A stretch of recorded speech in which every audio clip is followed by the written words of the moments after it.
Fala, galerinha! Vamos caminhar aqui então aí para um dos últimos assuntos do nosso tema, que é o metabolismo de carboidratos. E nessa videoaula, mais especificamente, a gente vai falar sobre glicogênese e glicogenólise. Vamos relembrar quais que são os conceitos desses termos? A glicogênese, se a gente for pensar aí no termo da palavra, a gênese seria a criação, seria a síntese de glicogênio. Glicogenólise, se a gente for pegar aí o conceito da palavra, lise vem de quebra, certo? Então seria a quebra do glicogênio.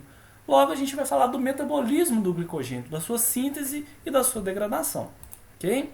Vamos relembrar? Nosso organismo, o excesso de glicose, ele é convertido em formas poliméricas de armazenamento, mais especificamente o glicogênio, um polissacarídeo de glicose que é formado aí por uma cadeia principal com ligações do tipo alfa-1,4 com ramificações com a ligação do tipo alfa-1,6, ok? O glicogênio ele é encontrado principalmente no fígado e nos músculos. Relembrando que nos músculos ele fornece uma fonte de energia rápida para o metabolismo tanto aeróbico quanto anaeróbico. Ok? Então, se aquele indivíduo, aquela pessoa, aquele animal, ele precisa de uma rápida produção de energia, o glicogênio ele vai liberar a glicose para via glicolítica, certo? Então, a gente degrada a gente libera moléculas de glicose a partir do glicogênio e essa glicose então ela vai ser destinada aí para via glicolítica, ok? O glicogênio hepático, pessoal, ele já tem ali uma outra função. Ele serve como um reservatório de glicose para ser utilizado para outros tecidos, principalmente aqueles tecidos que não conseguem utilizar outra fonte energética para sobreviver, aqueles que utilizam exclusivamente glicose, ok? Então a gente vai entender os processos então de degradação e de síntese do glicogênio. Vamos começar então com a glicogenólise, ou seja, a degradação do glicogênio. A glicose das ramificações externas do glicogênio, ela vai entrar então na via glicolítica por ação de três enzimas. A glicogênio fosforilase, uma enzima de desramificação do glicogênio e a fosfoglicomutase. Vamos ver como é que isso aqui funciona.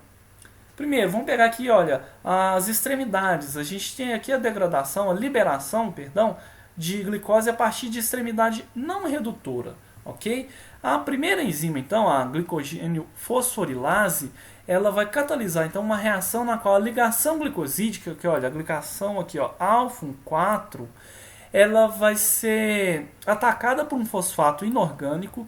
Percebam aqui que olha que não é uma reação de hidrólise, é uma reação de fosforólise. É diferente, eu não tenho ataque por uma molécula de água, eu tenho um ataque por uma molécula de fosfato, ok? E no final aqui, eu tenho a liberação de uma molécula de glicose 1-fosfato, ok? Essa é a primeira etapa, então. Sobrou aqui, então, a extremidade novamente não redutora, onde eu tenho aqui mais ataques pela glicogênio fosforilase, precisando aqui novamente de mais fosfatos inorgânicos, ok? Essa enzima aqui, ela vai agir repetidamente até alcançar um ponto de ramificação. Na verdade, um ponto ali a 4 resíduos de glicose de uma ramificação do tipo alfa-1,6, ok? Então imaginem comigo aqui que, olha, eu tenho uma molécula de glicogênio, deixa eu limpar aqui, ó. A glicogênio fosforilase, ela vai retirando então moléculas de glicose, formando glicose 1-fosfato, a partir da extremidade não redutora, até encontrar, olha, uma ramificação. Chegou nessa ramificação aqui, que olha, a enzima glicogênio fosforilase, ela não mais atua. Ela precisa aqui agora é necessário então aqui uma outra enzima para retirar essa ramificação. Quem faz esse processo é a enzima desramificadora. Ela tem um nome bastante complexo, olha aqui, olha, alfa-1,6, a alfa-1,4 glicantransferase, mais conhecido como enzima desramificadora, ok? Então é mais fácil da gente guardar como enzima de transferência ou enzima de desramificação. O que essa enzima faz? Ela vai pegar esse ramo aqui, que olha, o ramo de glicose a partir da ramificação do alfa-1,6 e vai transferir para essa extremidade de baixo aqui, que olha, prestaram atenção? Olha, peguei esse raminho aqui em amarelo, da ramificação, e a enzima vai promover a transferência para outra cadeia, para a cadeia dita como principal, ok? E outra atuação dessa enzima aqui, que olha, notem que sobrou um resíduo de glicose com ligação ao alfa-6. Essa mesma enzima aqui desramificadora, ela tem atividade de glicosidase. Ela vai hidrolisar essa glicose aqui, liberando apenas glicose. Note que é diferente, não é glicose 1-fosfato, ok? Tornando então aqui um substrato que é passivo de atuação novamente pela da glicogênio fosforilase. Ok? Então aqui, olha, se aqui está linear novamente, a fosforilase ela pode vir aqui novamente romper essas ligações aqui por fosforose, liberando glicose 1-fosfato. Ficou claro até agora? Pois bem, o produto final então da glicogênio fosforilase, que é a glicose 1-fosfato, vai ser convertido em glicose 6-fosfato por ação da enzima fosfoglicomutase. O que essa enzima vai fazer? Ela vai promover então a transferência do grupamento fosfato do carbono 1 para o carbono 6, ok? No final aqui, essa enzima aqui, olha, aqui tem até um mecanismo mais complexo dela. Essa enzima ela é fosforilada. Inicialmente ela vai transferir o seu fosfato para molécula de glicose 1-fosfato, vai formar, olha aqui, glicose 1,6-bifosfato. Viram? Tirou o fosfato daqui e jogou para cá. Aqui, posteriormente, a mesma enzima vai fazer a retomada desse grupamento fosfato, porém a partir do carbono 1. Estão vendo aqui o carbono 1 com o grupamento fosfato? Ela vai regenerar então a enzima, tornando aqui então o produto final a glicose 6-fosfato. Resumindo, 3 enzimas aqui. A primeira, glicogênio fosforilase, vai retirar a partir das extremidades não redutores moléculas de glicose por fosforólise, vai liberar glicose 1-fosfato. Depois, a enzima de desramificação vai retirar os ramos, tornando aqui o polímero linear, para que a glicogênio fosforilase continue atuando, liberando glicose 1-fosfato. Via glicolítica não entra glicose 1-fosfato, entra glicose 6-fosfato. Então eu preciso da fosfoglicomutase para transformar glicose 1-fosfato em glicose 6-fosfato. Ficou claro? É bem simples, são 3 reações para degradar o glicogênio, ok? Bom, a glicose 6-fosfato, pessoal, lembrando que o glicogênio está presente no músculo e no fígado, e que o glicogênio muscular ele é utilizado exclusivamente para o músculo. Então ali a glicose 6-fosfato que foi formada nos músculos, ela entra direto na via glicolítica para a produção de energia. Já no fígado, o propósito é diferente. A glicose 6-fosfato ela precisa ser transformada em glicose, porque a gente não consegue colocar na corrente sanguínea glicose 6-fosfato. Ela não sai do fígado na forma de glicose 6-fosfato. Eu preciso então retirar esse fosfato por ação aqui, olha, de um mecanismo que acontece no interior, no lúmen do retículo endoplasmático, catalisado pela enzima glicose 6-fosfatase. Olha aqui, imagine que aqui, olha, é uma célula de tecido hepático. No tecido hepático eu tinha glicogênio que foi degradado a glicose 6-fosfato.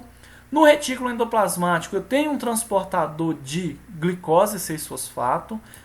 Essa glicose 6-fosfato entra no retículo endoplasmático e no lúmen ela vai servir como substrato para a atuação da glicose 6-fosfatase. Olha que interessante, aqui eu consigo retirar o fosfato dessa glicose 6-fosfato, formando glicose pura e fosfato inorgânico. A glicose ela vai ser transportada via um transportador do tipo 2, GLUT2, tanto no lúmen do retículo endoplasmático, quanto na membrana celular, na membrana plasmática dos hepatócitos. E aí sim, ela cai na corrente sanguínea. Logo, o glicogênio hepático ele vai aumentar a concentração de glicose na corrente sanguínea. Ficou claro? Esse mecanismo aqui, que olha, de liberação de grupamentos fosfato, ele é exclusivo do fígado. No músculo a gente não tem isso. Ou seja, eu não consigo exportar glicose 6-fosfato para a corrente sanguínea. Por quê? Porque no músculo eu não tenho essa maquinaria aqui de 6-fosfatase, da glicose 6-fosfatase.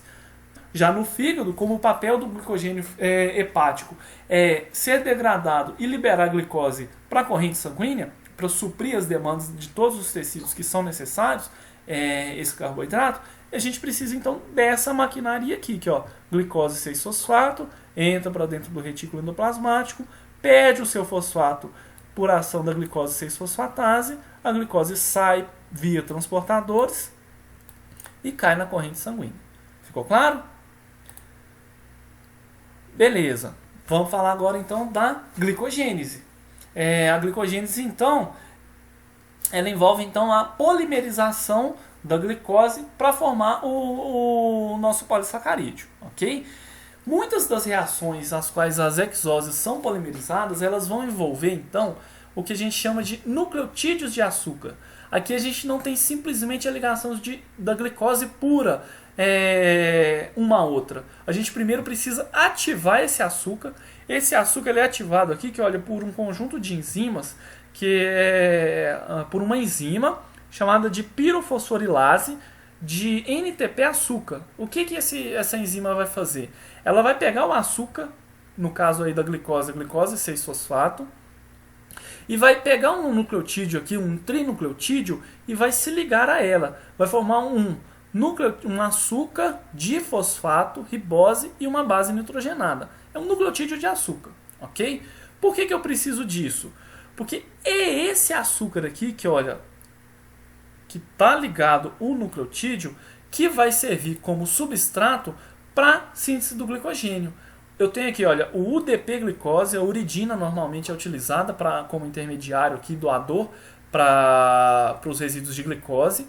Nessa reação aqui, então, o meu UDP-glicose vai ser o substrato para a glicogênio sintase, que é a enzima que promove a ligação entre resíduos de glicose. Ok? Então ela vai promover, na verdade, a transferência da glicose para a extremidade não redutora de uma molécula de glicogênio que está crescendo. Ok? Então ela vai adicionando os açúcares, ela vai promovendo essas transferências aqui do grupamento açúcar. E o que é perdido? Vai perder uma molécula de UDP, certo? Olha aqui com seus 2 fosfatos aqui. Ficou claro? Então o glicogênio ele vai sendo alongado. Essa enzima aqui, ela só vai atacar quando a gente tem aqui pelo menos 4 resíduos de glicose já ligados, ok? Ou seja, a glicogênio sintase, ela só atua sobre uma pré-molécula de glicogênio, uma molécula que já pré-existente, certo? E ela vai sendo alongada. Ela não consegue sintetizar uma molécula de glicogênio de novo, que a gente fala, a partir de exclusivamente moléculas de glicose, uma nova molécula de glicogênio, certo? Então esse processo que eu acabei de passar para vocês aqui, ela é simplesmente o alongamento de uma molécula de glicogênio pré-existente. Ficou claro? Pois bem, essa molécula aqui, ela faz os ramos lineares. E a ramificação? O glicogênio é uma molécula ramificada. Como é que isso acontece? Como é que essa ramificação acontece? A gente tem aqui a atuação de uma enzima ramificadora do glicogênio. Ela vai pegar aqui, uma extremidade, um ramo da cadeia linear, e vai fazer a sua transferência, formando aqui, um ponto de ramificação com a ligação do tipo alfa 1,6. Certo? Então eu tenho uma enzima que promove as ramificações. A primeira enzima, a glicogênio sintase, ela vai formar a cadeia linear, e a enzima de ramificação vai pegar uma extremidade dessa cadeia e vai formar um ramo. Ficou claro? Formando então aí os pontos de ramificação. Ok? Bom, falei com vocês que a glicogênio sintase, ela atua sobre uma molécula pré-existente de glicogênio. Mas vamos supor que eu ali num jejum prolongado, eu degradei toda a molécula de glicogênio. Como é que eu faço para sintetizar uma nova molécula de glicogênio a partir apenas de exclusivamente moléculas de glicose? Vai atuar aqui agora então uma proteína chamada de glicogenina. A glicogenina, pessoal, ela é uma proteína que ela é o cerne da molécula de glicogênio. A molécula de glicogênio, ela tem a glicogenina ali na sua constituição, e essa glicogenina, essa proteína aqui, ela promove as reações iniciais de síntese do glicogênio. Ela tem a mesma atividade da glicogênio sintase, certo? Promovendo ali então a adição de moléculas de glicose a partir de UDP-glicose, formando então aqui o ramo inicial da molécula de glicogênio. Então ela formou esse ramo inicial aqui, esse iniciador, para que depois a enzima glicogênio sintase possa proceder então à sua síntese do alongamento das moléculas de glicose na cadeia de glicogênio. E depois disso então vem lá a enzima de ramificação, promovendo então aí a formação de ramos que vão acontecer a cada 12, 14 resíduos de glicose. Ficou claro?